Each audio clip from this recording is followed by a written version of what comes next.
Atsakot, es strādāju ar vienu meiteni no Amerikas un Miju, un viņi pārdeva tā kā brandus veikaliem, Mhm. pārtikotājiem un retaileriem. Bet viņa bija arī tāda ar kristāliem nodarbojas un tādu ritīgi, es tā kā saucu viņu par amerikāņu māsas, un mums arī ļoti labi sapratāmies un tā tālāk. Ko es gribēju šo visu teikt, vai es visu to ieslēdzu? Būt redzi, tas, ko es tev vakar Jā, teicu, vo. Jā, kā ieslēdz kamera, tā viss, viss nē, aizmirstās. bija par runa, un es neprasīju, par to Atlantas skincare mēs runājam, kā varētu darīt un tā.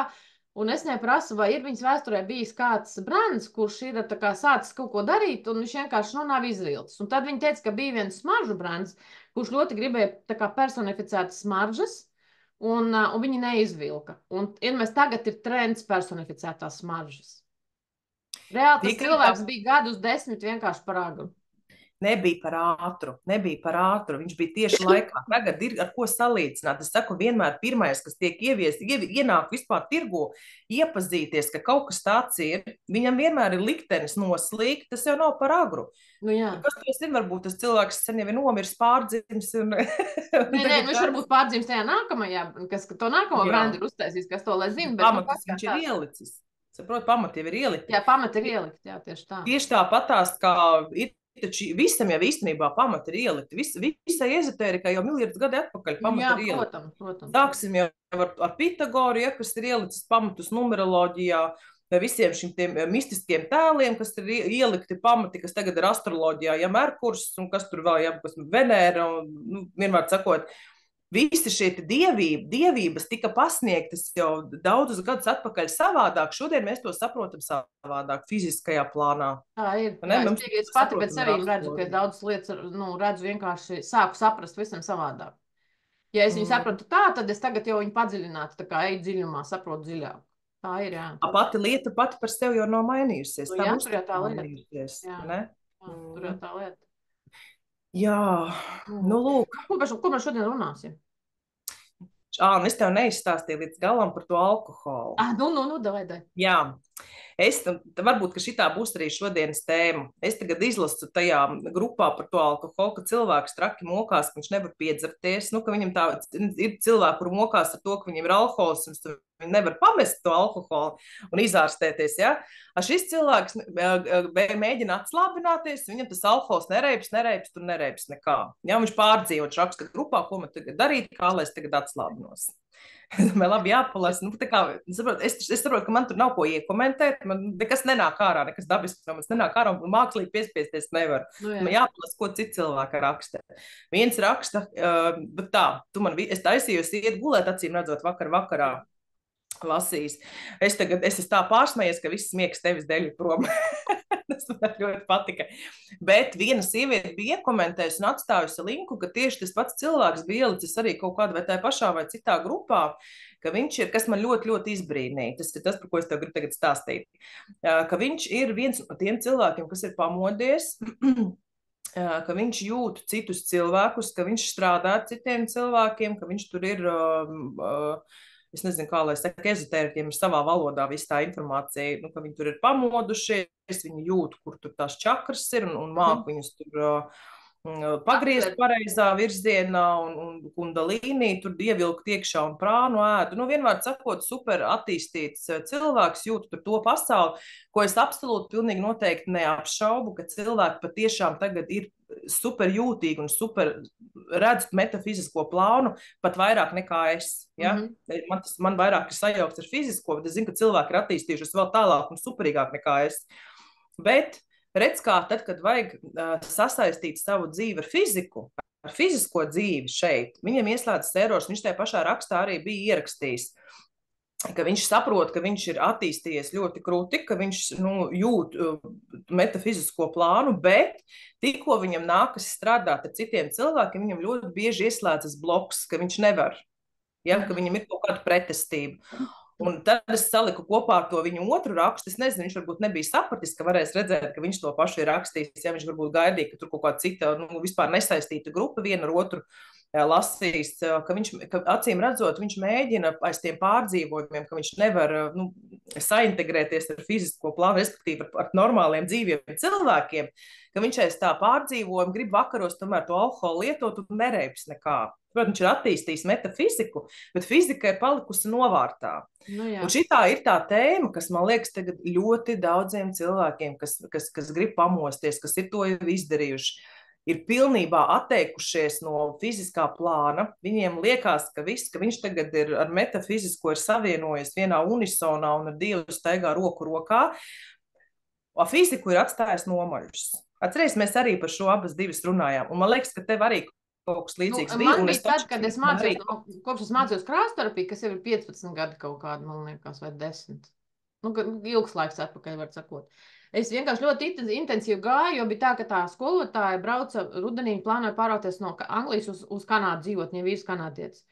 Un viņa pateica tā, ka pēdējie 3 vai 4 dažādi apmācības kursi bija sākot no aprīļa līdz augustam. Un es sapratu tā, man viņa nenormāli iepatikās, es sapratu, ka man ir ļoti maz tādu cilvēku, kurus es redzu kā kaut ko vairāk, kā augstāks nekā mani, kā gudrāks par mani, un viņi ir viens no tiem cilvēkiem. Un es sapratu, ka es gribu visu to, ko viņi var piedāvāt, visu to paņemt. Un es reāli no aprīļa līdz jūlijam izgāju 3 nopietnus kursus pie viņas.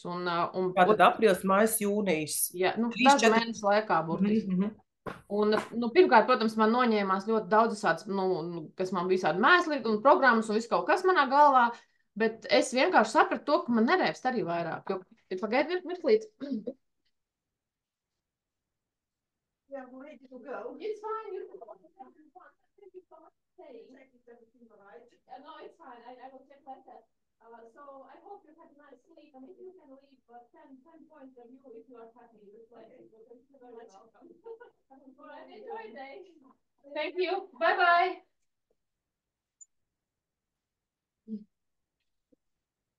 Ciemiņš brauc prom, var sakot, un reāli man no tā laika vairs nerēpst, es varu dzert.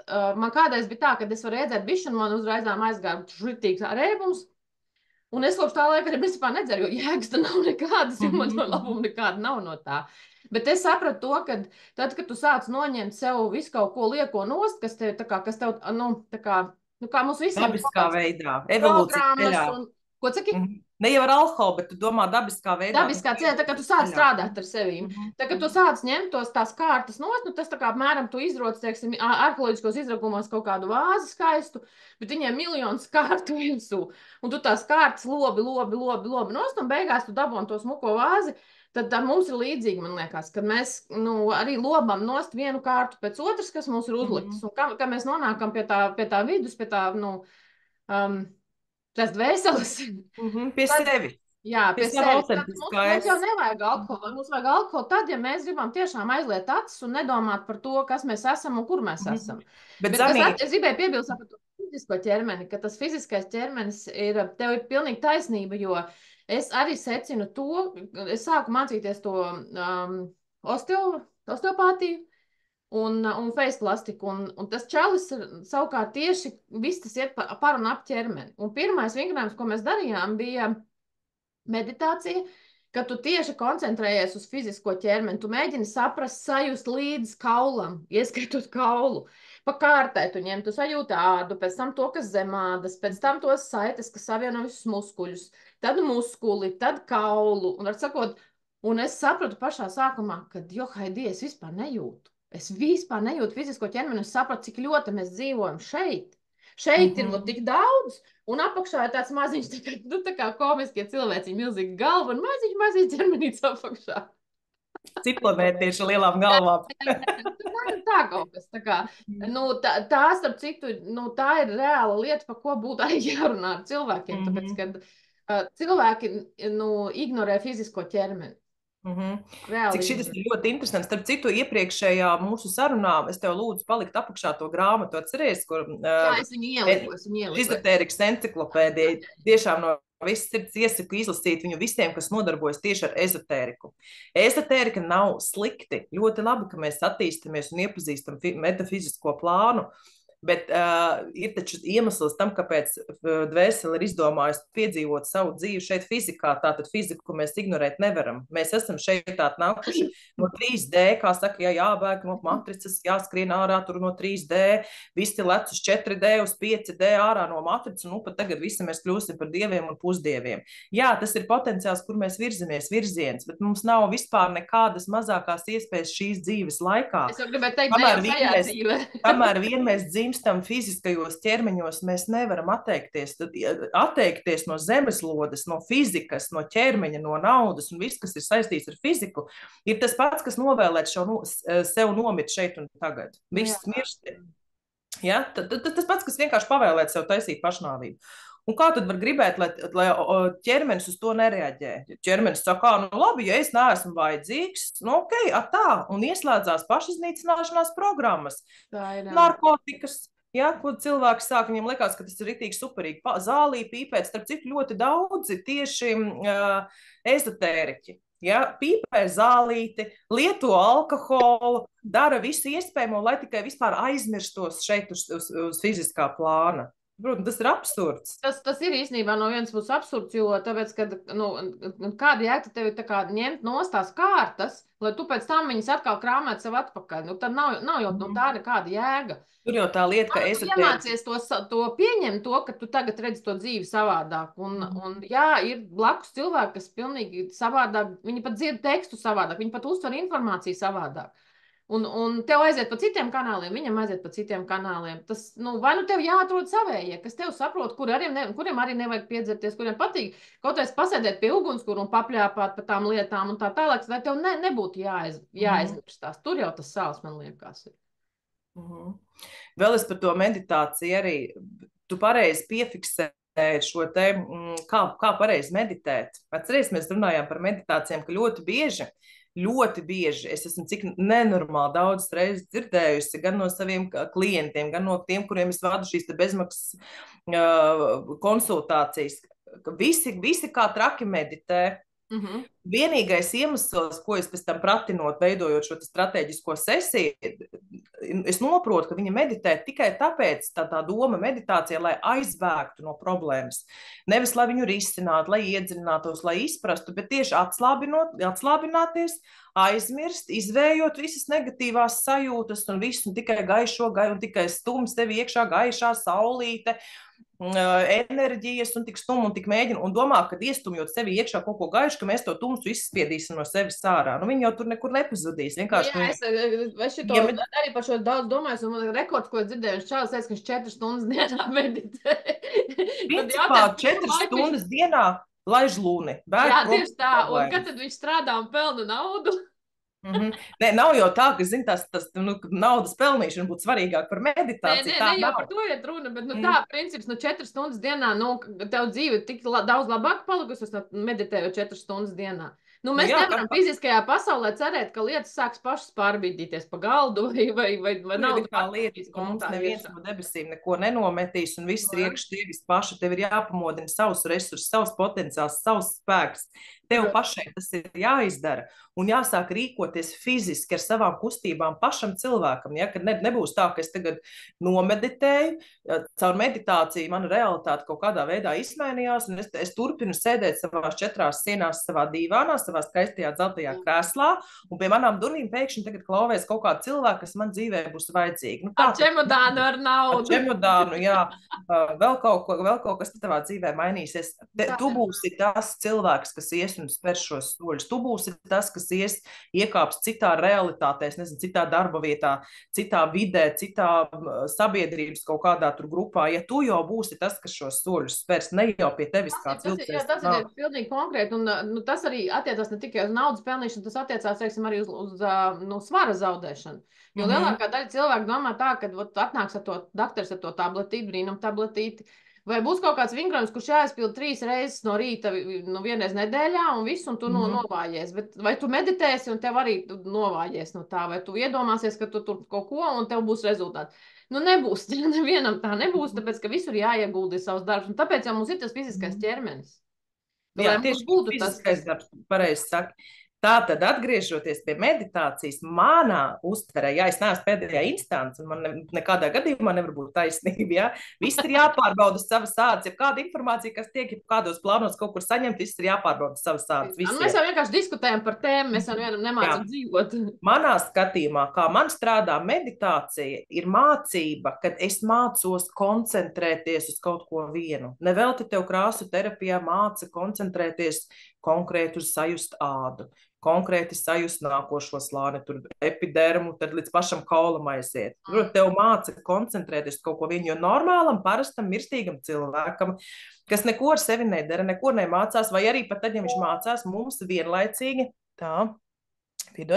mums vienlaicīgi visu laiku, nevis vienlaicīgi, bet mums nemitīgi visu laiku galvā ir miljardiem domas, ko mēs dienā domājam. Jā. Tu nevienu domu nevar nokoncentrēt, un tā kā, ja tu to nedari speciāli, ja, tu nevar nokoncentrēt un nodoties tieši šai domai. Ja, tad cilvēkam, kas netrenē savu šo te koncentrēšanās spēju, viņam tā dzīve liekas tāds hauss.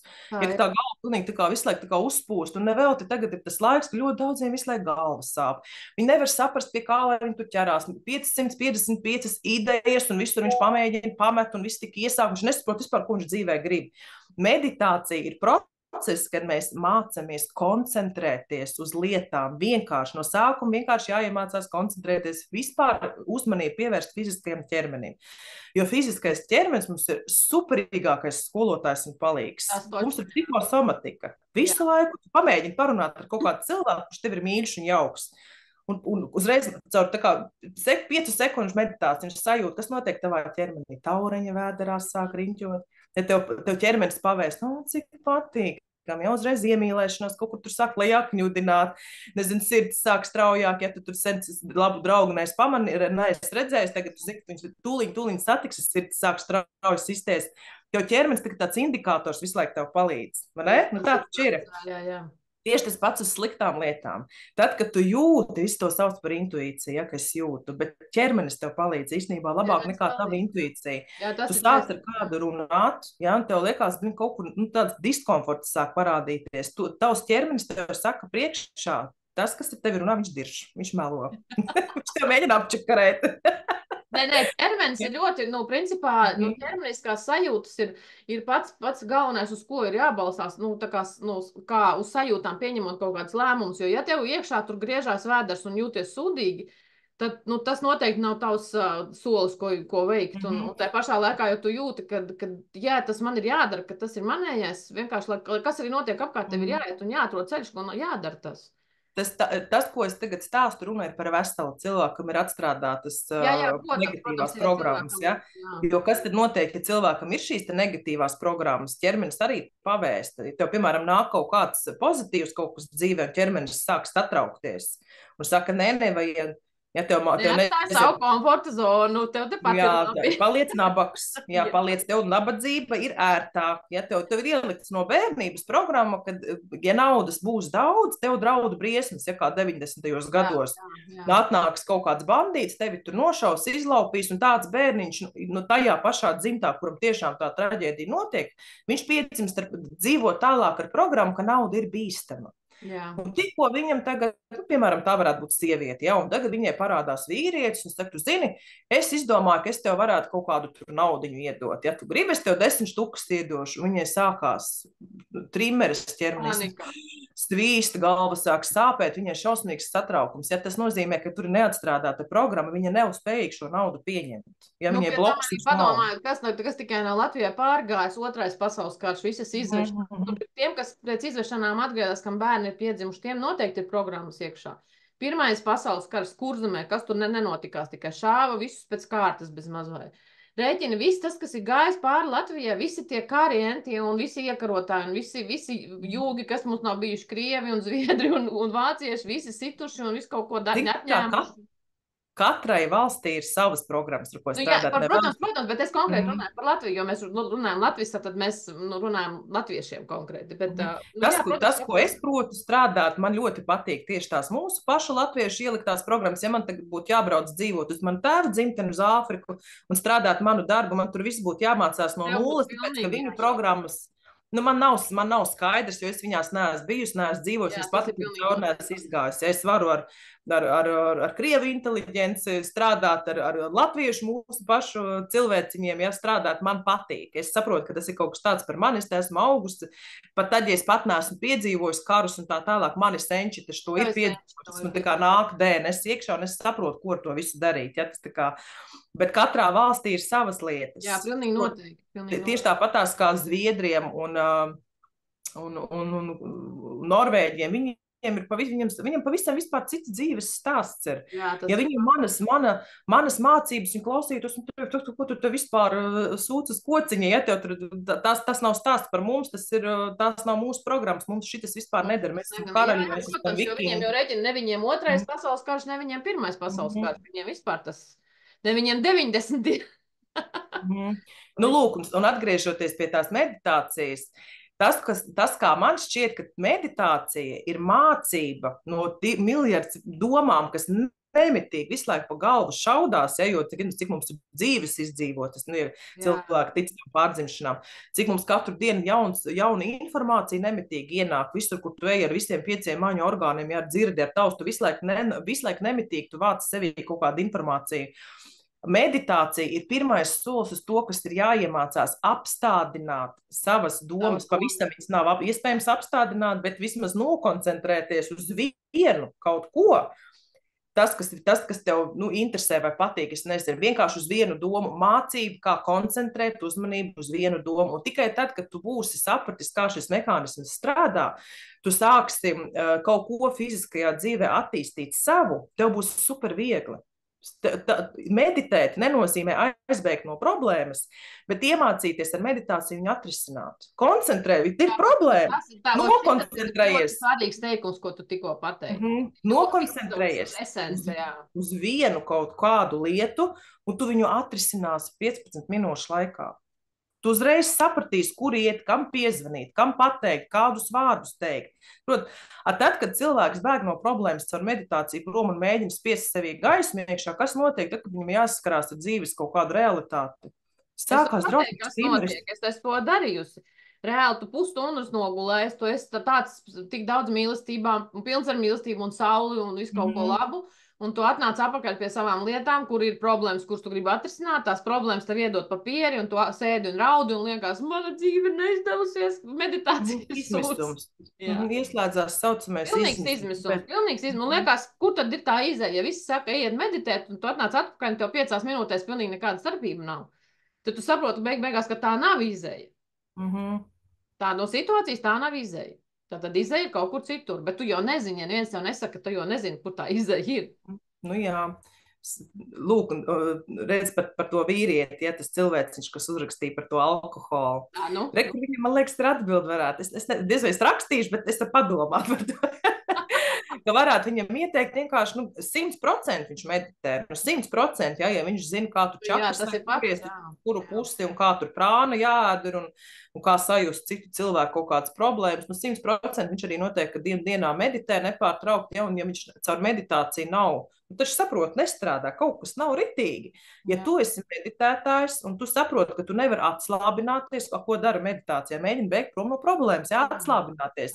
Un pienāk vakars un tev gribās alkoholu. Iedzert pa virsmu. Tas ir jautājums, kā tas tā strādā, vai ne? Kaut kas nav pareizi. Tad ir vērts apšaubīt, un varbūt kaut kas nav pareizi, kāpēc visi spītīgi mēģina iet pret, tāpēc, ka kāds ir guru kaut kur paziņojis publiskajā vidē, kad ir jāmeditē, ja, kad ir, bet nav nekur tādas izteiktas informācijas, kā tas ir meditēt. Jā, un tas jautājums, kāpēc tad viņam to alkoholu beigās gribās. Labi, citreiz var iedzert kaut kādu glāzi vīna kompānijas pēc, es saprotu, ka tā, teiksim, ja tev kaut kāds tusiņš vai kaut kas, gribās to kaut ko turēt rokās un iedzert. Bet var jau dzert arī sulu, nav jau jādzer obligāti vīnu. Tā kā man brīvdienās. Jā, tieši tā, vai kvasu, bet jautājums, kāpēc viņam vispār, kāpēc viņš grib to alkoholu? Tas ir jautājums. Kāpēc tas cilvēks tiešām nonāk atpakaļ pie tā? Tur droši vien katram cilvēkam pašam ir jāatbild. Kā man šķiet, alkoholu gribās tāpēc, ka es nezinu citu veidu, kā atslābt. Ja alkohols ir atslābināšanās veids, es nevaru izturēt dzīves spriedzi, es nezinu, kā viņu risināt, Man nav nekāda piemēra, nekur neviens man nekāda informācija nekur nevar iedot, ja, kā atslābināties, kā aizbēgt no kaut kādām problēmām. Un vienīgais veids, kā es varu izdomāt, ir lietot kaut kādas vielas, kas palīdz nervu sistēmai uz to brīdi. Nu, jā. Uz tām 5 minūtēm atslābināties, vai ne? Nu jā, bet problēma jau tā, ka tu no rīta piecelies, punkts A, tu jūties ļoti slikti, un punkts B problēmas nekur nav pazuduši, un tev jāsāk viņas risināt, un plus vēl tu jūties slikti. Tā kā es nezinu, vai tas cik tālu tas ir izcinājums. Tas ir tikai risinājums uz tādu konkrēto momentu. Tev ir bijusi tā sajūta, tu viņu esi jau noķērusi savā dzīvē, tad, kad tu esi atrisinājis kaut kādu problēmu, ka tas tieši ir tas brīdis, kad, tas ir atslābums īstenībā. Nevis mākslīgi, ko mēs mēģinām, ko man citu darīt, es visu dienu esmu maucis, vakarā vēl mājas dzīve, bērnu, un pašā vakarā man jau vairs nav spēka, es nevaru atslābt, nevaru aizmigt.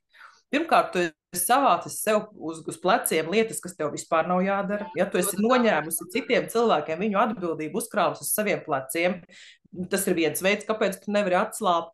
Otrs veids, iemācies deliģēt, vienkārši tas ir tāds, krieviski saka, navika. Kā saka latviski? Zināšana. Iemaņa, valodas kopā.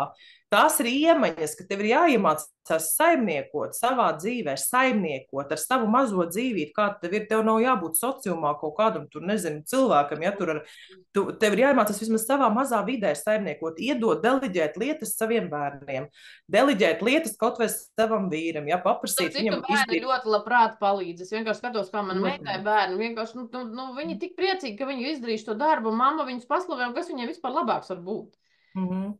Bet mēs esam baigās egoistas. Mums jau liekas, ka Dievs, ja šo lietu neizdarīšu es, neviens labāk par mani neizdarīs, man būs jāpārtājas, ja tas ir drausmīgs egoisms, ar kuru jāstrādā, jāpārvērš viņš tā, lai visiem no tevis ir labi. Nevis tu tā kā fūrija pa māju nesies.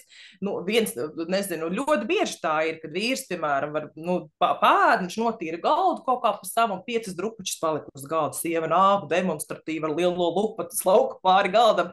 Principā tā ir tāda slēpta agresija, parāda vīram, tu esi losis. Es tevi necienu, kur es aiz tevis labāk varu savākt. To pašu mēs demonstrējam arī saviem bērniem. Tas ir fakts, jā. Bet tie ir mūsu atkal iekšējā kompleksa, iekšējās programmas, ar kurām tu palīdzi strādāt. Bet reti, kurš to saprot? Parasti sāk ar sevi strādāt tad, kad nonāk līdz izmisumam. Kāpēc man dzīvē neviens neklausa, nekas man neizsanāk, un man tur neviens tur nedara tā, kā man vajag. Es visu sevi esmu izdevusi, atdevusi. Es aiz visiem visu vācu, naudu pelnu, es visu vienu. Kas tev lika to darīt? Nu jā, fakts. Kas tad? Es esmu konkrēts piemērs atbildi šim jautājumam. Kad tiešām, kad es salieku pa plautiņiem visu, ko es darīju, tik tiešām man neviens nav prasījis darīt. Bet es savā galā izdomāju, pirmais, ko es biju izdomājis, kad man būs perfekta ģimene, es būšu perfekta mamma, es būšu perfekta sieva, un vispār es vienu brīdi biju izdomājis tā, ka mani bērni nekad neraudās. Iedomājies, kāds Dievs! Es darīšu visu, lai manam bērnam nav jāraud. Iedomājies, un kad Harijs piedzima, es vienu lektāri darīju, kad es vienkārši līdu no ādas ārā, un tad es sapratu, ka tas ir mission impossible. Viņš raudāja tā, ka viņš nevarēja nabaks aizmigt. Viņš aizmigt. Vienīgais, kā viņš bija maziņš pavisam, kā viņš varēja aizmigt, tā smago metālu uzlika, un viņi pie tumbas nolika, un viņš aizmiga. Jā. Tas bija reāls smieklīgs pasākums. Bet jā, es ātri sapratu, ka tāds kaut kāds mammas naivums, ka mans bērns nes arī nenobirdina visur likšas pilventiņus un tā. Bet es visu laiku esmu līdus no ādas ārā, lai manai ģimenei tur būtu. Cēlos no rīta pirmā, taisīju brokastis, taisīju lunchboxiņus līdzi.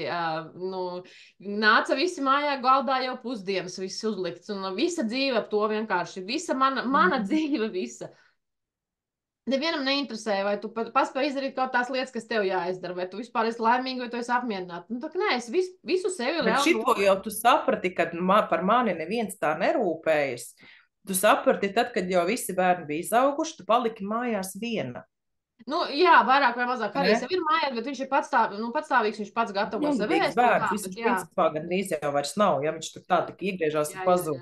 Ja jau draudz. Viņš arī, kad ir mājās, viņš arī pats sev taisa, viņš izdomās, ko viņš ēdīs, viņš pats sev sataisa. Protams, kad mums ir zupa vai kaut kāds lielais katls sataisīts ar sautēm, vai kas tas ir citādāk, bet Ir dienas, kad vispār, ka, piemēram, mēs katrs kaut ko, es, piemēram, citreiz ēdu tikai augļus visādos veidos. Un tad es pasaku saviem vīriešiem, labi, jūs taisiet paši, ko jūs gribat. Šitas ir stāsts par to programmu, ja, kad es gribu būt uz šīs pasaules vajadzīga. Sākumā es ieslēdzu būt vajadzīga. Es jau neizdomāju būt vajadzīga sev. Tik daudz es neizdomāju. Man taču vajag kaut kādā veidā ieraut sociālās, jā, savā, lai es viņiem visiem esmu vajadzīga. Ja?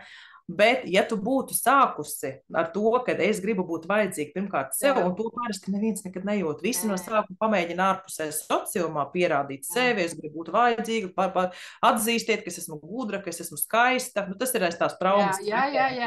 Un, zini, es tikko sapratu, kur sākums bija. Man mamma drausmīgi daudz strādāja, un viņa bija reti, kad mājās. Un vienkārši nenormāli viņa strādāja. Un es atceros pirmo reizi, kad es izdomāju, es iztīrīju māju. Un es domāju, māma atnāks, viņa būs priecīga, ka māja tīra, un viņa ienāk iekšā, un vienkārši autopilotā aiziet, pārģērbjās un iet ārā savos darbos. Un es vienkārši tā, ko? Es te visu dienu esmu šrubījusi. Bet ko tu gribēji, lai mamma dara? Es gribēju, lai mamma priecājās par to, ka es esmu iztīrījusi māju, bet viņa bija tik pārgurusi. Es tagad to saprotu, ka viņa bija tik pārgurusi, ka viņai bija autopilots, viņa vienīgais, viņai galvā bija man jādara tas, un viss, un viņa vienkārši pa savu taciņu šitā gāja. Viņa ar pārgurumu viņa nevarēja to redzēt, ko es biju izdarījis. Un ko tu par sevi padomāji tajā brīdī? Kad vispār, ka mammai pofīgi, es te varu līst no ādas ārā. Kāda es esmu? Bezvērtīga, nevērtīga. Es neesmu vajadzīga. Kā tu visu laiku saki par sevi? Teici vismaz senā pagātnē. Sūcas kociņa. Es esmu sūcas kociņa. Tā ir tā ideja, tā pārliecība par sevi, ko mēs vērojot pieaugušos cilvēkus, ieņemam galvā, ka viņa kaut kāda izdarība vai neizdarība liek man justies kaut kā. Es jūtos nepamanīts, un man rodas pārliecība, ka es esmu kaut kāda tur sūcas kociņa, kas nav taisnība. Mamma kādreiz tev teica, ka tu esi sūcas kociņa? Nē, protams. Viņa vienkārši, mana mamma tik daudz ir strādājusi, es vispār nesaprotu, kā viņa visu, tik daudz ir varējusi strādāt, to es pirmkārt nesaprotu. Un maz gulēt, bet es tagad, kad es esmu pieaudzis cilvēks, ka man ir bijuši savi bērni un man ir mazbērni, es tikai tagad saprotu to, ka cik ļoti cilvēks ir pārguris bijis, ka viņš neko apkārt savu nav redzējis, bet tu kā bērns jau to nesaproti. Tev liekas, tu izdarīsi kaut ko, es atceros, ka sāku taisīt ēst, tāpēc, kad, lai mamma atnāk mājās, lai ir tas ēdiens, ka viņi priecāsies, kad kāds viņu sagaida ar to ēdienu. Viņi neko no tā nepamanīja, neko. Viņi bija priecīgi, ka viņi varēja paēst, un viņi nekad paldies par to neteica, jo viņi tiešām dzīvoja autopilotā. Un tas ir stāsts par to, ka cik mēs esam tūredzīgi vispār dzīvē, cik mēs redzam visu šitik, cik mums gribās redzēt. Mēs neiesim vienu solītu uz priekšu, jo es jau vairs nebiju nekāds mazais bērns, man bija kaut kāda 6. vai 7. klase, kaut kādi 12, 13, 14 gadi, ka es šito sāku darīt visu, un ka tās aplaušanās viena pēc otras sekoja. Tā kā, analīzes tev prāts jau analizēt spēj tanī vecumā, tu jau galīgi vairs bēbīts neesi, bet bērns jau nav spējīgs redzēt tos 2 soļus uz priekšu. Tu jau pārliecību ieguvi, jo tajā vecumā, ka tu, tev arī vēl ir tāda, tā es arī kopiju pēkšņi nokopēju, un es domāju, ka tā arī vajag visi, ja tu tā kā mācies no saviem tuvākajiem pieaugušiem cilvēkiem, vecākiem, tā tālāk. Vienkārši nokopē, tu jau viņus uztver kā dievus, ja viņi tev ir vistuvākie un svarīgākie. Jā, tieši tā, jā. Tieši tas arī sanāca. Zane nokopēja vienkārši kaut kādu uzvedību, ieguva pati, uzlika sev pārliecību. Neviens to neteica. Neviens man to nelika, es pati to izdomāju. Jā, ka man kaut kas ir jādara, jātaisa ēst, jācepa, jāvāra, jātīra, jātaisa, un tad jau kaut kad dzīvē mamma un tētis pamanīs un mani novērtēs, atzīs, ka es vīrs pamanīs un bērni būs priecīgi. Un šito programmu tu turpināji visu mūžu. Un tagad gadi, tikai tagad vispār hops un apstājies. Un saprati, ka kam es vispār to daru. Varbūt ir vērts paprasīt maniem mīļajiem, vai viņiem vispār to vajag. Jā, tieši tā. Un īstenībā dīnamai notika tad, kad mēs šito programmu izstrādājam, kad atbrauc vīrs mājās, un ka viņš pats sāka rosīties un gatavot visu kaut ko, viņš nekad to dzīvē nebija darījis, tā, apzināti katru dienu pēc dienas. Iedomājies, kā strādā programmas, kurš to atstrādā. Tu viņu atstrādā, un reāli, es tev laiks saku, kā uztais sesiju uz kaut kādu lielu programmu, un viņi izdodās ar vienu sesiju atstrādāt, 2 dienas ar eksāmenu laiks. O jā, Kad tas tev pirms dienas vienmēr patrigerē, bija ļoti grūtas, jā. mēģina atgriezt tā programma, viņa tā kā dzīve, tu, kad Jā, putekļus stūc tev atpakaļ, tu saprati šito vai nē, tu esi gatavi iet uz priekšu, izkāpt no viņas ārā, vai tu ies turpinās, ja tāds eksāmeniņš mazais. nu reāli man, nu gandrīz pēc visām tām sesijām man tieši tās 2 dienas bija šausmīgas. Citreiz viņas bija šausmīgākas, citreiz viņas bija mazāk šausmīgas, bet Bet pēc tam, kad tu tās 2 dienas izdari pareizos secinājumus, un pirmais tavs apzinātais pareizais tev par labu, nevis pareizais vispār kā pasaulē ir ķipa pieņemts, kad ir pareizi, bet pareizi priekš tevis, tā kā tev vajag. Tu izdari to soli tā, kā tev vajag, tev pēc tam paiet nedēļas laikā, tev parāda reāli dzīvē, kā tas izskatās, kā tas strādā. Tā strādā programmas ļoti ātri. Jā, tas ir fakts, tas ir fakts. Un brīžiem bija tā, ka nu tiešām tādi baigie brīnumi visādi notiek, ka tu vispār neko tādu negaidi. Cilvēki, kuri tev likušies vienmēr kaut kādi bezmaz dievi, sāk pēkšņi ar tevi runāt, tu tavā līmenī. Izrādās, ka tie cilvēki, tādi paši cilvēki kā tu. Jā, tur jau tā lieta, bet zini, ka tu liecies tāds maziņš un melns, un tu pasties uz viņu tā, un pēkšņi viņš nostājas tev priekšā, skatās tev acīs un runā ar tevīm, tā kā ar līdzīgu, un tu tā, wow. Tas ir tāpēc, ka mēs arī savus vecākus bērnībā ļoti idealizējam, bet vecāki jau tādi paši cilvēki, nu viņi nevar būt ideāli, viņi taču nav, nu, jau super kaut kādi tur Jēzus Kristus. Nē, nu mēs paskatoties kaut vai sevi pašu, piemēram, tu taču neesi nekāds Jēzus Kristus, kā vecāks, tu vispār neesi Jēzus Kristus, un tu dari to, ko tanī brīdī tev liekas, kas ir pareizi darīt, gan sev, gan bērniem, un pēc tam, pēc gadiem 10, tu varbūt domā, blins, es, piemēram, zinu, ka es bļāvu saviem bērniem, mana mamma bļāva uz manīm. Tagad es saprotu, ka viņa bļāva dēļ pārguruma. Es bļāvu, tāpēc, ka viņa bļāva. Un es tagad savai meitai saku, nebļauj, padomā, nu, viņai tagad problēmas ar vecāko meitu, viņa ir 9 gadi, būs novembrī, bet viņai ir baigais raksturiņš. Un viņai, es nesaku, bet tu priecājies, ka viņai ir raksturs, tas nozīmē, ka viņa dzīvē zina, ko viņa grib, un viņa sasniegs tās lietas. Bet, protams, ka viņa atnāk un pasaka, bet mammu, tralalalala, viņa paliek dusmīga un sāk taurēt. Un es nesaku, bet ir citi ceļi, kā tu ar to bērnu var sarunāt lietas. Bet viņa dara automātiski to, ko viņa redzēja no manī. Un es saprotu tagad ar savām smadzenēm, kad es paņēmu automātā no mammas, bet mamma bija pārgurusi.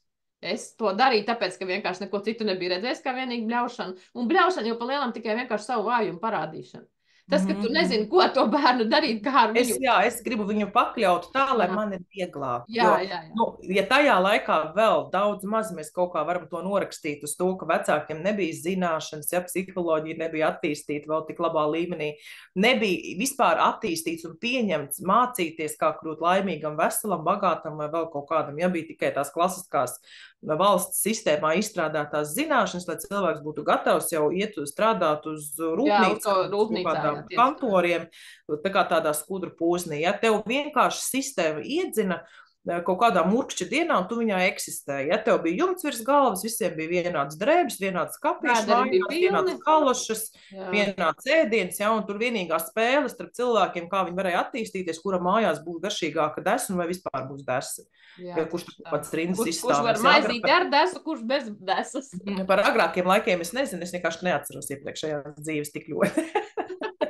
Ja, es domāju, ka diezgan pēdējā gadsimta vispār ir bijuši tādi par diezgan daudzā ziņā par izdzīvošanu, neskaitot pēc otrā pasaules kara, teiksim, tur Amerikā ātri attīstījās un tā tālāk, bet tā pa lielam, kas ir bijis līdz tam kaut kādiem 60. gadiem, daudzās valstīs ir bijis tikai par izdzīvošanu. Bet tagad vairs tā nav, Zane. Tagad nevienam cilvēkam nedraud neizdzīvošana. Jā. Tas nav iespējams vairāk. Es nezinu, kā ir jādzīvo, lai cilvēks šajos laikos, kaut vai Latvijas platuma grādos, nomirtu bada nāvē.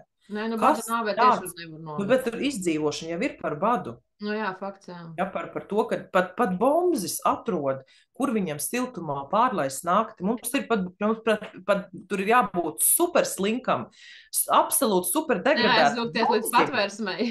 Lai viņš nevarētu aizvilkties līdz patversmē, pārlaist nakti, vai nevarētu aiziet līdz kaut kādai zupas virtuvē, siltu zupu dabūt. Jā, tas ir fakts. Mums neizdzīvošana nedraud. Tas, ko mums ziņo visu laiku ziņās, tā ir tikai tāds baidīšanas mehānisms, jo, ja kādreiz cilvēku varēs noturēt verga rāmī ar reliģiju, piemēram, ja Dievs tev tur to izdarīs un pa galvu sados un uzliks tev drausmīgos sodus un tuliņ zibeņus. Un karma vispārējais, jā. Jā, man bērnībā, piemēram, biedē biedēja ar to, ka rekur pērkos un zibens dieviņš uz tevi dusmojas. Jā, man tā teica. Jā. Patiesi, ja, kad tev neiespēr, tu tur baigais palaidnis.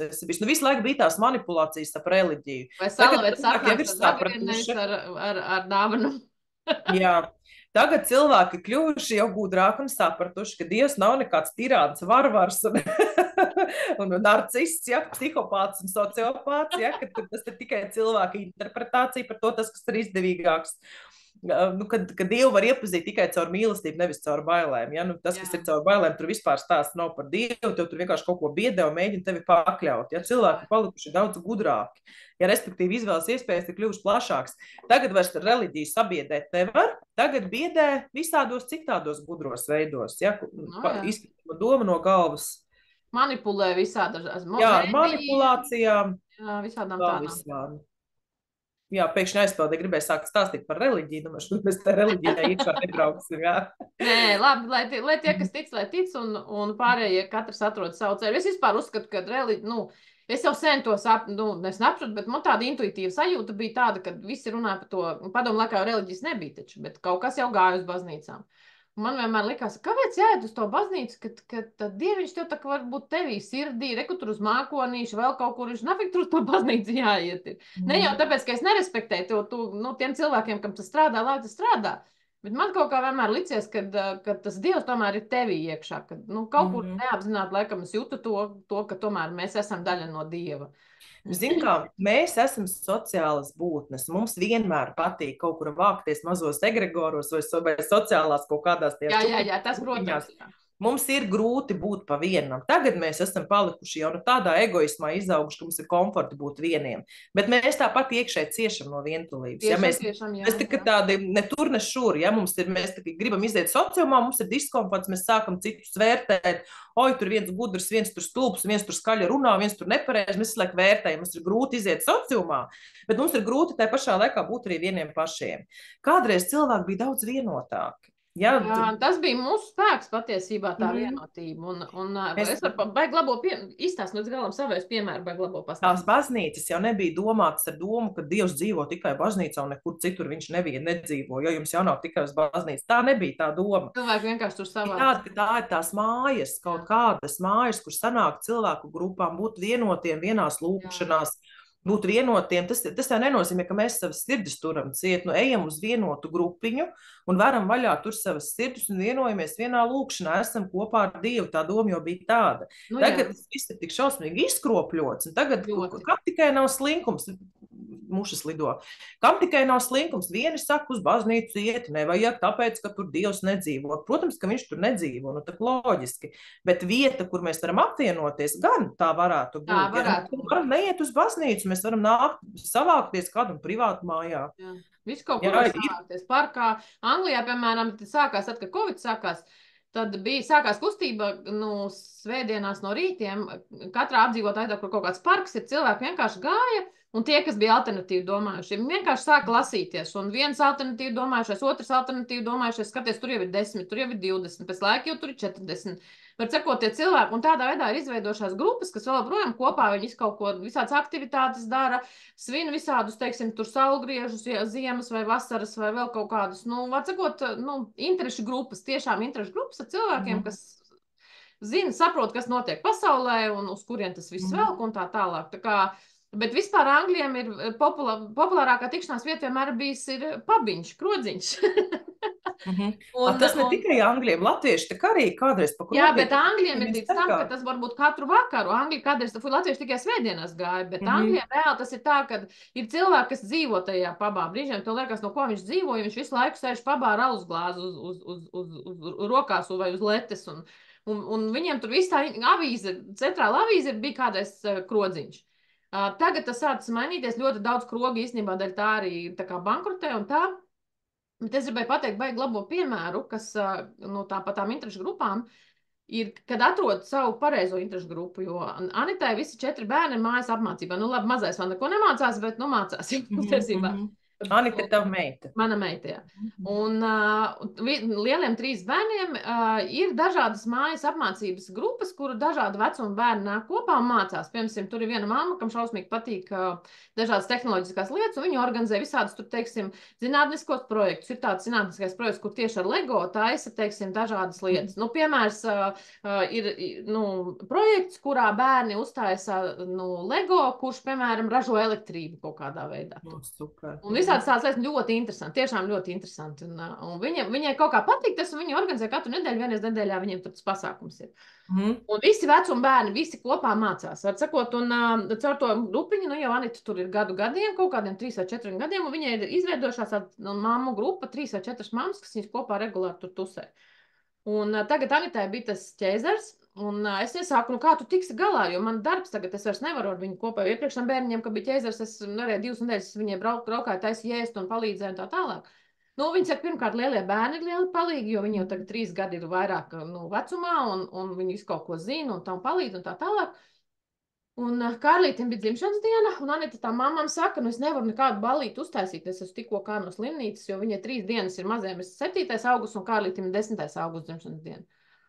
Un tās mammas saka, tu neuztraucies, tu tikai pasaki, kurā dienā mēs atbrauksim savu tā kā ēdienu. Var sakot, tu viņas iedomājies, viņas atbrauca tikai savu ēdienu. Viņai salika, ielika veļas mašīnu, izlika drēbes, salocīja tās, kas bija žūšas. Iztīrīja virtuvi, iznesa miskasti. Ko viņas bija pusdienu, kaut 4 stundas trietā ņēmušās, viņai palīdzējušas. Un ēdienu saveduši, viņi saka, mēs 3 dienas ēdam to ēdienu, ko viņas tur bija sataisījuši. Tev var drusku apstādināt, paprasīt, vispār izbraut no konteksta jautājumu. Tad, kad tu zināji, es zinu vienkārši, kā tu attiecies pret saviem bērniem, ka tev visur gribās piedalīties un visu izdarīt. Kāda tev bija sajūta, ka tu uzzināji, ka to darbu, ko parasti tu būtu darījusi, tagad ir izdarījuši citas sievietes? Man pirmkārt vispār šajā sakarā likās jocīgi tas, ka viņa nemirti tā kā neteica, ka tev man būs jānāk palīgā. Un ne tāpēc, ka man tā kā likās tas kaut kāds, tā kā aizvainojums vai kā, bet man likās jocīgi, jo es domāju, kā viņi tiks cilvēks galā, jo tas tomēr 4 bērni, tas nav joks, iedomājies, tas ir vesels bars ar cilvēkiem. Pirmkārt jau ēšanas un tā tālāk. Tad, kad viņi atnāca mājās, domāju, labi, viņi neko nesaka, viņi varbūt cer, ka nebūs tas ķēzars, jo bija tur tā, ka tur bija domāts, kā dabīgās dzemdības vairāk, bet tomēr beigās iznāca ķēzars un tā tālāk. Var sakot, nebija zināms, kāds reāli īsti tās dzemdības būs. Tad, kad viņi atnāca mājās, tā gaidīja, drusciņi jau gaidīja, protams, ka viņi teiks, mamma, vai tu vari man nākt tur palīgā? Viņi zina, ka es strādāju, viņi zina, ka es pa dienu tā kā nevaru, bet pēcpusdienā es tā kā varētu viņai pieslēgties, bet viņa ne čiku, ne grabu. Un pēc tam es vienkārši, tad, kad es redzēju, es aizbraucu viņas ciemos, redzēju, kā tas viss notiek, es sapratu, ka viņa pati ir mainījusies, viņa ir sapratusi to sistēmu, ka viņa tomēr ļoti daudz ko bērniem var lūgt darīt, piemēram, bērni kārto māju, viņi nekārto. Viņai ir robots, kas sūc putekļus, viņa pasaka bērniem jāsavāc mantas, tas, kas nebūs savāks, to robots vai nu sasūks, vai nu mēs lielajā melnajā maisā un miskastē. Bērni vāc visu, vispār puikam mazajām 7-gadīgiem tāda istaba bija, ka vienkārši žoklis atkās tīrs viss. Var sakot, tas ir tā, ka pirmā momentā liekas tā, wow, mani vairs nevajag, bet tā pašā laikā man bija tas bija tas, ko es tev, tas bija tas, jo mēs vienā reizē par šito strādājām. Mēs par šito strādājām, jā.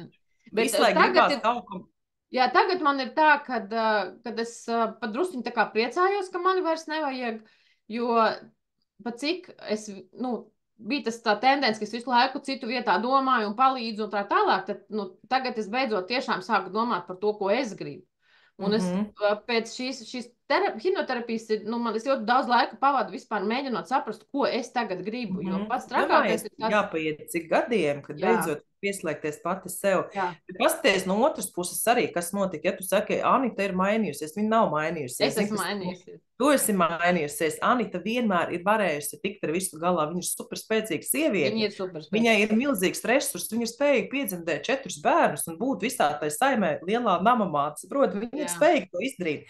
Bet tu kā mamma aiz tā, ka tu gribēji visu izdarīt citu vietā, tu viņu redzēji kā bezpalīdzīgu. Viņa pati neviens bez manis netiks galā. Tu tā kā neapzināti redzi savus tuviniekus kā bezpalīdzīgus, tādus, zini, mazas miniatūriņas, skrien pa mauņu. Jā, kad es te visiem varu visu palīdzēt un izdarīt visu vietā. Jā. Un tad, kad es to daru, jā, man liekas, ka viss ir kaut kādi bezpalīdzīgi, netiks ar sevi galā. Tad, kad es atlaižu un ļauju citiem tomēr tikt ar sevi galā, ja redz, kā izrādās bērnus var pieslēgt, kā viņai ir sava interešu grupa, kas arī viņai var atnākt palīdzēt. Tu viņai tajā mirklī, kā mamma, atļauj atvērt viņas iekšējo potenciālu. Ja, arī sajust savu spēku, nevis visu laiku izmantot tavu spēku, ja, ka tu beigās sevi izsaimnieko līdz nulē, ka tu neizmanto savu spēku sev, bet izsaimnieko citiem. Vienlaicīgi tu atļauj arī savam bērnam attīstīties, izprast, ka viņi taču arī pati ir spējīgi visu kaut ko izdarīt, pie tam vēl organizēt neiedomājamas lietas, saproti? Tā ir, un es pati biju šokā no tā, ka reāli, kad es aizēju, ka tur viss notiek, ka es tur esmu vai neesmu tur, bet tad no otras puses ir tā, ka es tur aizēju, es tagad varu samīļot mazos un varu viņiem paspēlēties mazo bēbīti, es varu vienkārši vecmāmiņa. Vienkārši būt vecmāmiņa, tieši tā. Jā. Un tas ir super krūti. Anita vairs nav mazs bērniņš. Varot, viņai jau ir savi mazie bērniņi. Vienīgais, ko tu šajā ģimenē var darīt, ir būt nevis mamma Anitai, nekur jau tu nepaliksi, ja, bet viņai nav vairs vajadzīga tā aprūpe. Bet būt vecmāmiņa saviem mazbērniem. Man liekas, tas ir tik superīgi. Tas ir tik superīgi. Un ko es iesāku teikt, to, kad pēc tās intensīvā darba ar tevi, man reāli apmēram mēnesis tagad ir pagājis tādās pārdomās, kas es vispār esmu, ko es vispār gribu. Un pamazām es tikai sāku tā kā pieslēgties un saprastu, kas es esmu, ko es gribu. Un es tikai saprotu to, ka pirmkārt bez tās terapijas es droši vien būtu vēlējusi līdz tā, ka es būtu nokritusi reāli, līdz kapam nevarētu aizrāpot. Pēc psihosomatikas, tas, kas tev jau tas trimmeris iekšējais, ja, ka galva sāp, viss pūšās, slikti ir bezspēks. Nākošais solis pēc psihosomatikas, ja cilvēks nejūt, nav iemācījies just savu ķermeni, tad sākās tās alerģijas, slimības, ja traumas netīšām, ja tur, nezinu, nokrīt no riteņas, kāju sasit, kas piespiež tev staidēt uz vietus un neko nedarīt. Piespiež tev fiziskais ķermenis, ja tu var nedzirdi, šeit tev var kūvaldu pa galvu, sēdēs tagad slimnīcas krēslā kaut kur. Bija tāds variants jau, kad mēs ar tevi strādājām, bija viens moments, kad man dēls izdomāja, ka viņš ir braukt ar mašīnu uz Latviju no Anglijas. Un es uzveidam tā, tā ir iespēja aizbraukt. Pagaidi pirms Jāņiem, tu biji gribēji ar mašīnu braukt? 14. Jā, tad, ne, 18. Jā, tas bija ar mašīnu. Jo mums tagad vairs neiet no tuvās lidostas, mums neiet vairs lidmašīna, pat taisno mums jākartās ir vai no uz Hitrovu jābrauc, tas ir 2 stundu, 2,5 stundu brauciens, vai otrs variants no Bristolas uz Kauņu, un tad no Kauņas 2,5 stundu brauciens, tā kā nav starpība, vai tur. Līdz ar to tas ceļojums ir vesela diena reāli, kamēr tik līdz Latvijai. Un es domāju, forša izdevība, viņš brauc, un mans vīrs tā kā brauc, un viņi varēs stūrēt, un man nebūs par to jādomā, un tā. Un iedomājos, man taču tā sāka sāpēt muguru, ka es nosēdēt nevarēju. Man bija nācās palikt vienkārši nevis brauciena laikā, pirms tam. Nē, pirms brauciena, jā. Un man nācās palikt mājās, tāpēc, ka es sapratu, ka es ar to muguru nekur nevaru aizbraukt, nevaru nosēdēt. Un tas, tā paliekot mājās, es varēju ar tevīm strādāt un izdarīt ļoti, mēs taču izdarījām tik daudz vienā. Tāpēc, ka tas bija epicentrs, epipunktā mēs jau bijām viestulī jau iekšā, un tu tagad brauksi kaut kur uz Latviju atpūsties. Ja? Tas ir tāpatās, kā man ir slikti, ka es iešu pameditēt. Nevis es risināšu tagad situāciju šeit un tagad, bet es iešu pameditēt. Jā, apmēram tas pats. Es īstenībā nevienu brīdi nenožēloju. Man ir žēl, protams, tās vasaras, kas man tā kā pagājusi garām, jo Anglijā ļoti slikta vasara bijusi. Anglijā nevar izbaudīt vasaru. Tev ir vasaras entākos gadus pagājušas garām, tāpēc, ka tu nemitīgi visu laiku strādā un valc. Viena pēdējā paieta garām vasara tavā dzīvē neko nemainīs, tāpēc, ka tev ir vēl 50 vasaras priekšā. Tas daudz kvalitatīvāk, jau apzināti pavadījis, vai ne? Katrā gadījumā, jā, tā tava terapija tiešām ir spēcīga, un visiem, ja cilvēkam ir šaubas par kaut ko, un viņš tiešām grib kaut ko radikāli mainīt savā dzīvē, Tad tas ir ātrākais variants, tas ir tā kā tilts no viena krasta uz Efektīvi. otru. Diemžēl viņš ir ļoti ātrs. Ja viņi varētu lēnāk, mēs varētu darīt arī lēnāk, bet viņš ir tik efektīvs, ka process notiek uzreiz. Vajag ātri. Tas nav tāpēc, ka es gribu pierādīt kādam, ka šis būs ātrākais. Nav labi ātri. Tas Nē, nav es piekrītu, ka tas ar saviem nāk ar saviem pārbaudījumiem līdz uzreizā, protams. Jā, tāpēc, ka pārlekt vispār uz kaut kādu pilnīgi citu realitāti ir ļoti, ļoti grūts process. Labi, ja tas notiek lēnām. Ja tāpatās kā super ātras dzemdības, ja ka tev nenormāli nāk, man viens bērns dzīvo normāli ātrumā, otrs, tā kā raķete nāca 2 stundas no pirmās sāpes un jau bija klāt. Nenormālā ātrumā man likās, ka es vienkārši nomiršu, ka man tur būs pusē pārplēsīs. No vienas puses liekas 2 stundas, tā kā super ātri, ko tu tur esi mocījusies, ja? Salīdzināt ar to, ko stāsta citas dzemdētājs. Bet nav jau starpība, cik ilgi tas jautājums, kā tev sāp, cik intensīvi. Bet tas bija super intensīvi. Jā, man liekas, es nezinu, kas ir labāk, tev 3 dienas jārāpo par sienām, kas arī liekas tagad jūs Nē, Anitai bija tās 3 dienas, viņai tā kā, sākās, un tad atkal kaut kas pieklus, un atkal iet tālāk, un beigās bija tā, ka bērniņam skritās sirdspūksti un nācās taisīt to ķēzari. Tas nav labs variants, jo es redzu, ka tā meitenīte tikai tagad ir 2 nedēļas pagājušas, ka viņi tagad tikai sāk tā kā palikt jau tā kā normāls bērniņš, kas sāk jau tā kā normālā gulēt un normālāk ēst un tā tālāk. Tā kā arī tas nav labi. Ir labi kaut kur zelta vidusceļš, bet reti jau, ka tas zelta vidusceļš. Tā terapija ir pielīdzināma. Manām 2. dzemdībām, kad es dzemdēju savu meitu, notika super ātri, vienkārši tādā ātrumā. Bet mani saplēsa, es nezinu, cik man tur šūvis uztaisīja. Es vispār nevarēju, man liekas, neko padarīt. Es biju saplēsta, man vajadzēja vienkārši trampelēt pa vīlītēm. Tas ir traki, jā, un tev pēc tam 2-3 nedēļas tomēr ir tās mocības, ka tev tās visas dzīst un sāp. Tā kā es tev tagad stāstu, ir līdzīgi tai terapijā, tu pārbeidzi, izēji cauri, un pēc tam vēl tās vesels mēnesis, kamēr vispār, kas tikko notika. Ja, tā kā tu vispār vēl atjēdzies un saproti, un tad tev pēkšņi nāk tā apgaismība, ka vispār citā realitāte izrādās, ka tu drīkst darīt to.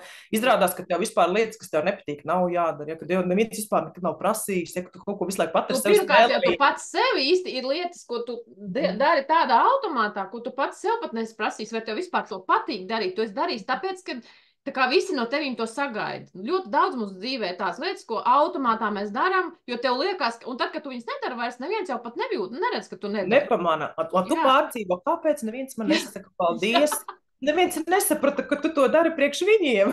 Par to ir stāsts, un tas liekas, daudz tāds atklāsums ir interesants, un tad es personīgi redzu lietas savādāk, es vispār procesus redzu savādāk. Man daudz kas liekas kā tāds komiks kaut kāds, piemēram, tas, kas notiek Amerikā ar tiem prezidentiem un to kampaņu jauno, liekas pilnīgi kā komiks. Tur maina tikai tās lelītes, tur kāds no augšas to visu regulē, un cilvēki par to tik nenormāli pārdzīvo, bet tam patiesībā nav nekādas nozīmes, kāda lelīte tur sēdēs. Tu jau pati pārdzīvoji. Atceries, ko tu man stāstīji par lietām, par kurām tu pārdzīvoji? Jā, protams.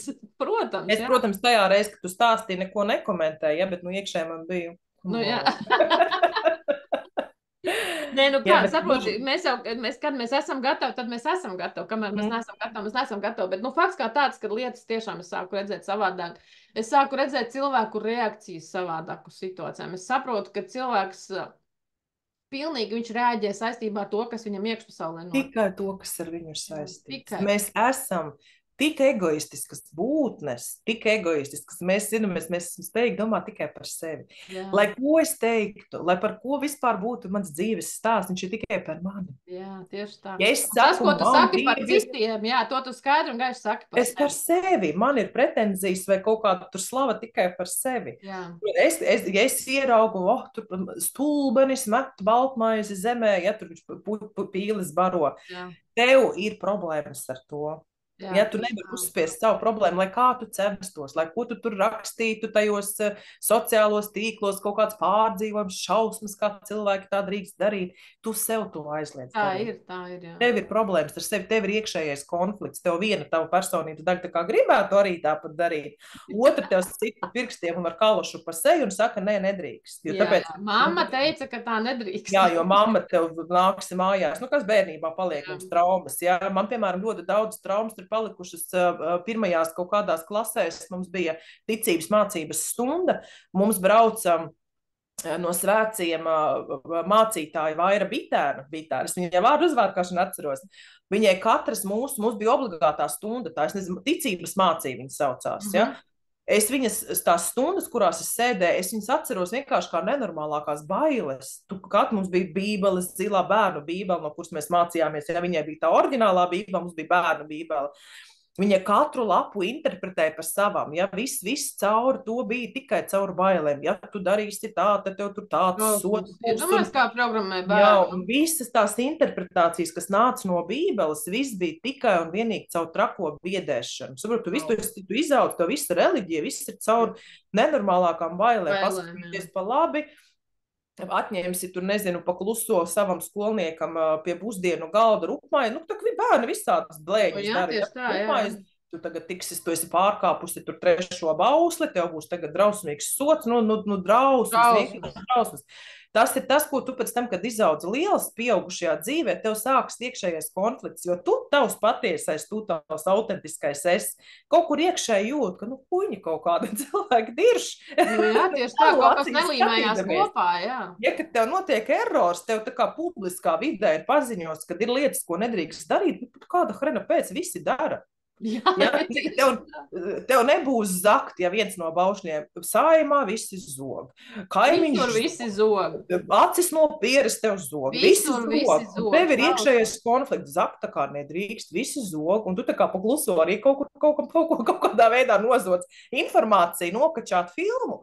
Vai bezmaksas kaut kur, neatļauti nokačāt kaut kādu mūziku, arī ir zakšana pa lielam. Jā, tā ir, jā. Tas ir zakšana. Un tev sāks iekšējais konflikts, tev tās zināšanas, ko tu esi nozadzis iekšā, tev neiet, tāpēc, ka tas iekšējais kritiķis, kas ir informēts no bērnības, ka tev nebūs zakt. Es nesaku, ka zakt ir labi, bet ir jāatrisina iekšējais konflikts. Tas ir jāatrisina, jā, tieši tā. Jā, jo tajā mirklī, tad, kad tu sāc iet pats pret sevi, tev viena puse grib un otra puse negrib, un tu sākās tas izmisums. Tas paņem šausmīgi daudz enerģijas. Tu visu laiku turbulē tikai tajā vienā konfliktā iekšā. Jo arī man ir iekšējais konflikts, ar ko es visu laiku mēģinu saprast, pa kuru ceļu iet, ir dabai draudzīgās lietas. Un par to kosmētikā ļoti daudz runā. Es zakšanu paņēmu kā stulbu piemēru, kur šito vajadzēja. Nē, bet šitā dabai draudzīgās, saprot, no vienas puses, es nenormāli mīlu dabu. Tiešām man, kad es runāju par augiem, kad es runāju par zemes enerģiem, man ir zosene. Un, protams, kad es negribu neko lieki piesārņot. Un, līdz ar to mans iepakojums Atlantis Skincare ļoti vienkāršs. Tā pašā laikā, protams, ir kur piesieties. Un no vienas puses visi runā par to, ka, jā, dabai draudzīgie iepakojumi, sustainability, tur visām tehnoloģijām jābūt tādām, nezinu kādām. Un no otras puses, piemēram, redzu, ka lielie brendi mierīgi vēl joprojām akrila trauciņos pilda savu kosmētiku, pa lielu naudu tirgo un cilvēki pērku, viņiem viss ir ok. Mazam brendam uzbruks par to, ka viņš būs stikla trauciņā, bet ne tāds vāciņš varbūt būs, jā. Uzbrukums no kā, no kuras puses? Principā, sabiedrība, tā teiksim. Kas mēdī... Ne jau pārbaudošās institūcijas. Nē, tā ir sabiedrība, jā. Teiksim, iepakojums paņemsim. Kāpēc man nav nekāda superīgāka iepakojuma Atlantis Skincare? Tāpēc, ka es uzskatu, ka tas viss ir lieki. Tas viss nonāk miskastē. Tur lentītes, kastītes, entie papīrīši, vēl kaut kas... Tas ir, mēs tik daudz materiālus izķērnām, ko mēs tikai vienu reizi izlietojam un izmetam miskastē. Kam man vēl to palielināt? Ja cilvēks pērk krēmu, viņš jau pērk krēmu, ne jau to papīrīti smuko, kurā viņš ir. Man liekas, ka tas ir tas mārketings, kuru tu varētu arī ar vārdiem iepakot, ka tos līdzekļus, kuri citi, tā patiešām arī ir, kur citi izmanto, jo cena jau aug no kā, ne tikai no paša produkta, bet aug no iepakojuma, no citiem materiāliem, kas tiek mārketings un viss pārējais. Tad tu vari savu piedāvājumu tā arī teikt cilvēkiem skaļu taisnību. Nevis ar noliekumu formātu, kad es tur negribu iepakojumu, tāpēc, ka tur būs slikti vidē, tā kā nevis caur noliegumu, bet caur pozitīvo, ka tos līdzekļus, tā cena ir izaugusi, nevis iepakojumā, bet visa cena ir izaugusi tikai no tā, ko es ielikusi produktā. Jo tavā gadījumā es zinu, kā tu tos produktus taisi, ja tev ir jābrauc pēc kaut kādas rožu eļas, vai kur tu tur dodies uz otru pasaules malu tieši pie tā ražotāja nopirkt, tāpēc, ka tur vienīgā vieta pasaulē, kur viņi vispār kvalitīvi var dabūt, tad tu iedomājies, Iedomājies, ka tā tava cena, tev tas cilvēkiem ir jāpasaka, ka mans produkts nav ražots vairumā kaut kādā tur milzīgajā laboratorijā, kur tur visu jauc priekš miljardus cilvēkiem vienlaicīgi vienā putrā. Es savu produktu taisu mazā laboratorijā, man tur notiek tas un tas tādi. Šito visu tu tajā savā... Es tagad par to tieši domāju, man tikai jāsaliek galvā tā kārtība, kādā es tos video taisīšu, un vienkārši jāapsēžās un jāsafilmē tie video, un lai man ir tie sociālos mēdījos, ko likt, jo es esmu sapratusi, un to man arī vairākas klients ir teikuši, ka es jau tur nekur jau tas nav publicēts manā galvā, man ir, un man liekas, ka visiem tas ir jāzina. Visi automātiski saprot, jā, bet tu nevari nodarboties ar noliekšanu, ka citiem tas skaistās lentītes, tie iepakojumi... Man jau patīk, kad man tāds sūta. Protams, ka patīk. Vienīgais, ka tu saproti, tad, kad tu būsi pie šī te piestrādājusi un pastāstījusi auditorijai, ka tavs krēms, tā visa tā lielā cena nav saistīts ar iepakojumu, bet tikai ar pašu to produktu. No tā brīža, kad cilvēks jau būs pieņēmis tavu produktu un patiešām sapratis, ka tas tā arī un reāli strādā, tāpēc, ka ja tu viņu izmēģinās, viņš reāli arī strādā. Tajā mirklī tu vari sākt audzēt cenas. Tās ir tā. Un tagad es šo te produktiņu gribu iepakot kaut kādā, tur tagad man būs cits iepakojums, ja, tas iepakojums ir no zīda papīra, ja, kas tur ir dārgāks, ja, viņš tur aizņem maz vietu, viņš sabūs, viņš vispār var otrreiz izmantot kaut kur citur, ja, un cena būs uzreiz, zīda papīrs ir klāt, cena būs drusku lielāka, šitā lēnām var audzēt, lentīti kaut kādu. Ļoti daudz lentītes izmanto atkārtot. Nav jau tā, ja tā lentīte būs kaut kāda īpaša. Bet es saprotu to, bet saprotu, kad man tagad ir biežiem tā, ka man ir seja cauri visām lietām, kas man ir. Jo man tagad ir tāda sajūta, ka man jātiek vaļā no liekajām lietām, ka man vienkārši nepatīk, ka man aizpilda lietas, kas man neiedvesmo. Es lēnām garā šķiroju visu kaut ko, un es saprotu, ka tās lentītes reāli ir tā lieta, ko es vairs negribu glabāt. Un tā ir tāda nabadzīgā domāšana. Es tā kā, redzi, Zarne, šis ir spilgts pierādījums, ja, auditorijai, kas tagad skatās, ka tad, kad es kaut ko izsaku ārpasaulē, ka man kaut kas nepatīk, man nepatīk tur citiem lentītes, un man nepatīk, stāsts ir tikai par mani. Man nepatīk manā mājā tās stulbās liekās lentes, liekie papīri, jo es neesmu izmantojis, atradus viņam citu pielietojumu pēc tam. Kas tev uzreiz automātiski, kad tu šo esi izsecinājusi, tu vari izdomāt tālāk to, ko nav izdomājis neviens. Kāpēc neizdomāt tādu iepakojumu, ko var pēc tam vēl 200 reizes izmantot kaut kur citur? Jā, piemērs, kaut vai kur nevelti man bija tāds piemērs, lai es tev tagad varētu padalīties, ja? Es atceros, tad, kad es ar savu vīru, mēs rīkojām kāzas, mums bija jātaisa, kas tas tāds bija? Kāzu ielūgumu laikam, vai kāzu, kaut ko mēs taisījām, mums vispār viss bija liela daļa bija no koka, kāzu ielūgumu, mums bija šitādi te uz koka, vizītkartes kaut kādu, tas man liekas bija vīram vizīti, neatceros, kaut kas arī bija no koka, viss mums bija no koka, un doma bija tāda, jo tad, kad ir smukus sataisīts no koka, ārā neviens nemetīs. Tas taču no koka. Kā tu papīru tu var uztaisīt un izmest ārā? Jā, bet ielūgums tuvi, jāglabā kaut kāds ielūgums. Skaists uz papīrīšu, pie tam vēl tas ielūgums bija uzrakstīts tā, ka viņu var arī ielikt rāmīti un pie sienas. Protams, viņš ir foršs, ka tu viņu vari izdomāt kaut kā tā, ka tas cilvēks viņu var pielietot arī tālāk. Nevis es domāju tikai par sevi. Tad, kad es kaut ko ražoju šai pasaulē un radu, tas ir par radīšanas efektu. Es radu tā, lai der citiem. Nevis es uzradīju un visi mani tagad slavēs, cik man tur skaists ielūgums, vai man tur kaut kas ir baigs superīgs. Ja? Izdari tā, lai tu cilvēkam kaut ko iedod, un tas cilvēks tevi slavēs. Par to, ka tu viņam esi kaut ko labu radījis. Tā ir ļoti laba ideja. Tā, lai visu uzmanību uz mani. Uztais tādu iepakojumu, nezinu, un es tagad stulbi pateikšu, bet no sērijas mans iepakojums būs tāds, ka viņš pēc tam varēs leckupīs sviestu viņā glabāt. Tā ir starp citu laba ideja. Otra ideja vēl, kas ir, es zinu, ka viņi gan vēl pagaidām ļoti dārgi un ļoti ierobežota variantā, bet taisa iepakojumu no... Es nezinu, kā to tehnoloģiju tieši, bet fakts kā tāds, ka tur ir iesaistīts sēņu micēlijas. Un viņi kaut kā... Sēņu micēlijas, jā. Un viņi kaut kā, vai viņi presē, vai kā es tev nevaru pateikt, kā tas notiek, bet viņš ir tā, ka tu vari dārzā mēslot pēc tam augus ar to kastīti. Vot kaut kas tāds, bet tam ir vajadzīgs bišķiņ nauda. Man tās naudas šobrīd nav. Jā, bet vismaz ideja formā nauda sāks parādīties ideja tad, kad viņi tev būs izstrādāta. Man no sākuma ir jābūt vēlēšanās. Es no sākuma vispār kaut ko izdomāju, ka es kaut ko gribu. Otram kārtam man ir jābūt, ka es ticu tam, ko es viņu varu dabūt. Ticībai. Ticību var dabūt tad, kad ir programmas aizliedzošās atprātprātas. Jā, taisnība. Tad, kad mums ir ticība arī tam, ka es viņu varu dabūt, es esmu to pelnījusi, un es esmu spējīga pie tā tikt, tad tev tikai sāk parādīties finanses, cilvēki, informācija, viss tev pēkšņi viss un pagriežās tā dibanu uz tavā virzienā, ka tieši tev tas arī tiks. Tā viss strādā. Tā mēs redzam savu realitāti. Es tam piekrītu, es to nesen pārbaudīju pagājušajā nedēļā.